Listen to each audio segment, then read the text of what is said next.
En estos tiempos son muchos los temas relacionados con avistamientos de objetos no identificados, de encuentros con aves de diferentes formas o tipos, las muchas apariciones en muchos países y puntos estratégicos cada vez son más.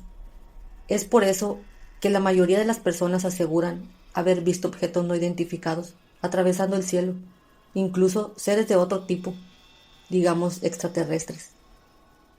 Desde tiempos atrás, cientos de años antes, hemos sido visitados por ellos. Las imágenes de naves y rostros de otros seres no humanos plasmadas en objetos, pinturas y jeroglíficos grabados son la prueba de que en esos tiempos venían. México es uno de los países más visitados por estas entidades. 2023, año que empieza con mucha actividad en este tema. Les voy a contar algo que me sucedió hace poco y que me dejó muy impresionada, casi al borde de la locura, y con la certeza de que existe vida extraterrestre.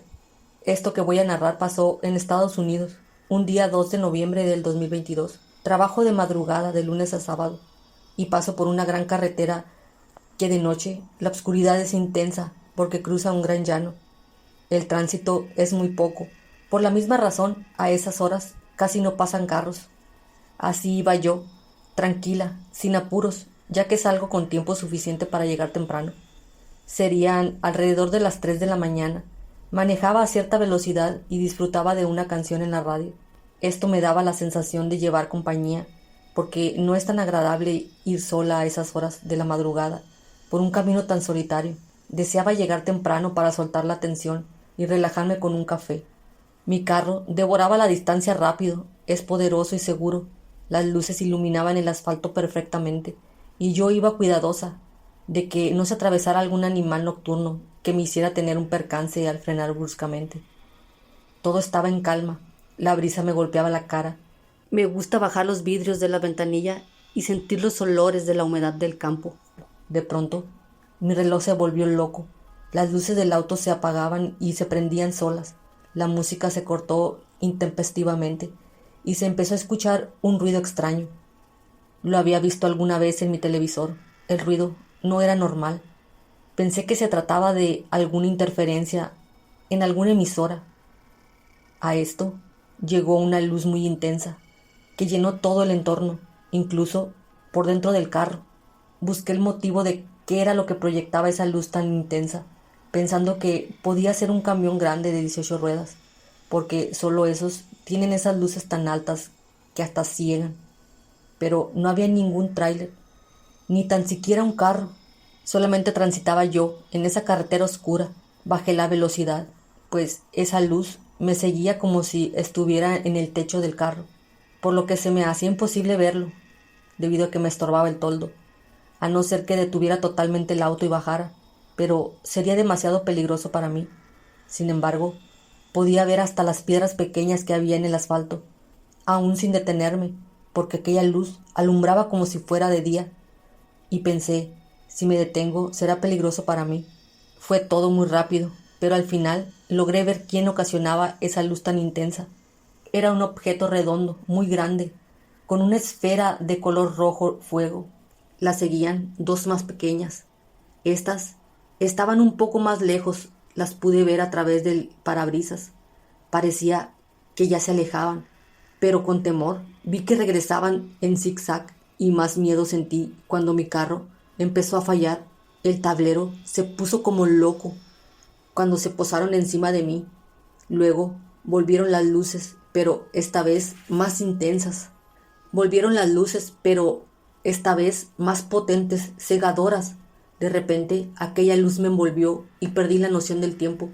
Seguía conduciendo, pero no era en asfalto. Era como una brecha entre neblina muy espesa. Parecía que el auto y yo flotábamos en ella. Luego no sé por qué, pero la vista se me empezó a nublar y ya no supe de mí. Sabrá Dios cuánto tiempo duré así, hasta que por fin desperté.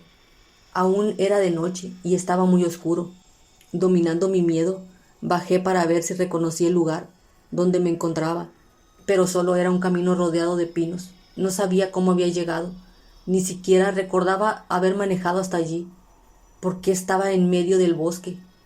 y le di marcha rogándole a Dios que funcionara. Afortunadamente arrancó y manejé sin saber hacia dónde me dirigía, hasta que llegué a una carretera que estaba fuera de mi ruta. De hecho, nunca había andado por ahí. La carretera estaba en sentido contrario a mi casa y trabajo. ¿Cómo diablos llegué hasta ese lugar sin recordarlo? O peor aún, dormida. Sin embargo, faltaba algo más escalofriante. Venía un jueves 2 de noviembre del trabajo y en mi reloj marcaba sábado 11 del mismo mes, lo que quería decir que tenía una semana perdida. Recordé luces y aquellas naves desconocidas que había visto, y con horror me di cuenta que, de alguna manera, había sido abducida por ellas, dejándome en aquel lugar solitario. Sentí escalofríos solo de pensarlo, pero le agradecí a Dios que me hayan regresado viva y esperando no aparecieran de nuevo. Aceleré a fondo. Mi GPS marcaba 10 horas de camino a casa. Esos malnacidos me habían dejado muy lejos. Por fortuna, llegué sana y salva a casa. Sin embargo, mi familia estaban muy preocupados. 9 días sin saber de mí no era cualquier cosa. Al cabo de contarles lo sucedido, me creyeron a medias, pensando que me había ido de jarra con mis amigos, pero yo sé bien lo que vi. Nunca me he perdido tanto tiempo en jugadas con mis amigos. Luego, entre pláticas del mismo tema, otros dijeron haber visto pasar objetos a gran velocidad por ese rumbo y luces desconocidas. Fue ahí cuando me di cuenta que no era la única en ver esas cosas tan alucinantes y aterradoras. En cuanto a mí, tal vez algo les llamó la atención o simplemente toman a quienes les plazca. Estas cosas aún son un misterio. No se sabe qué intenciones traigan hacia la humanidad o con nuestro planeta.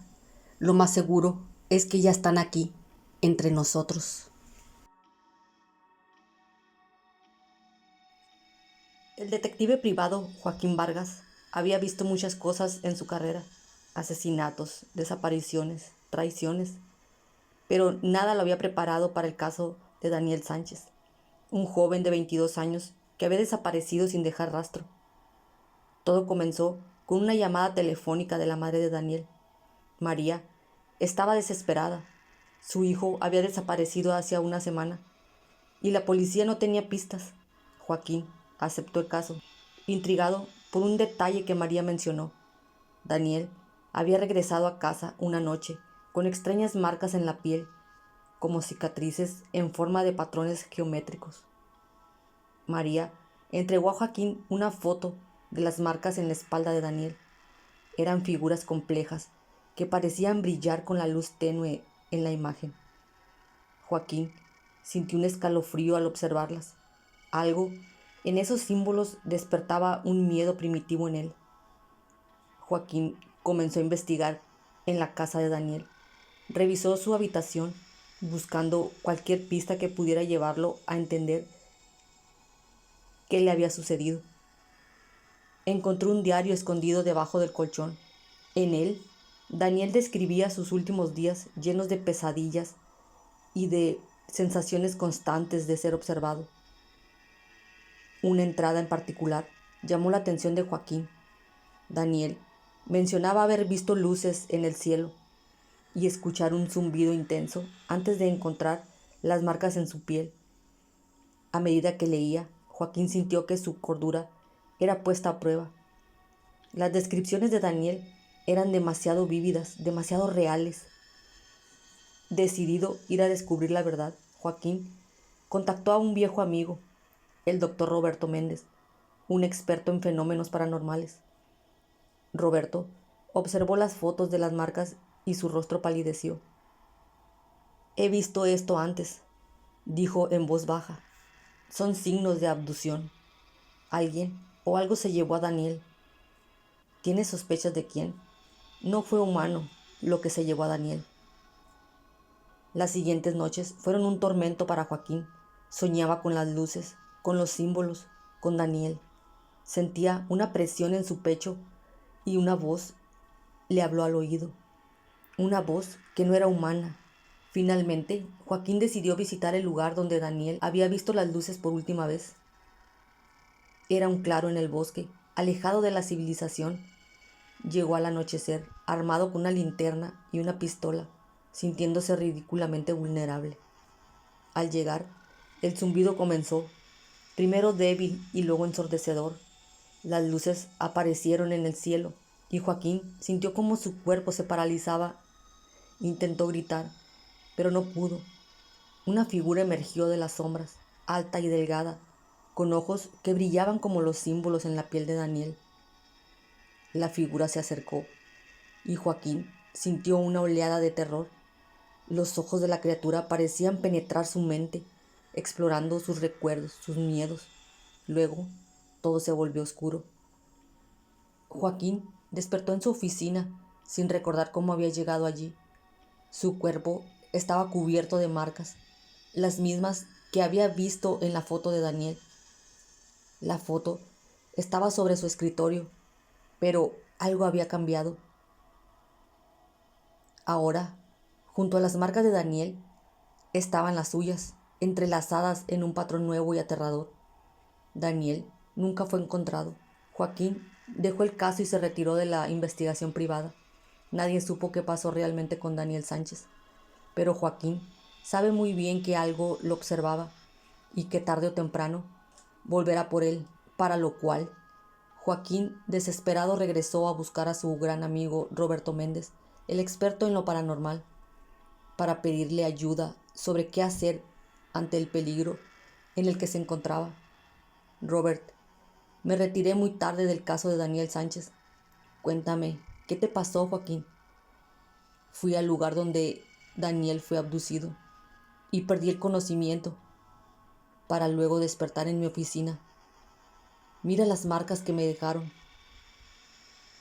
Fascinante.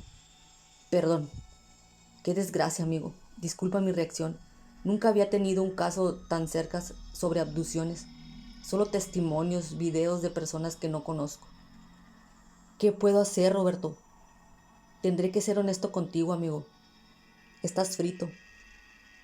Las personas con estos símbolos suelen desaparecer tarde o temprano, ya que estas entidades marcan a sus siguientes presas, experimentos o visitantes. Los que regresan suelen hacerlo con su memoria borrada totalmente y son objetos de observación o investigación.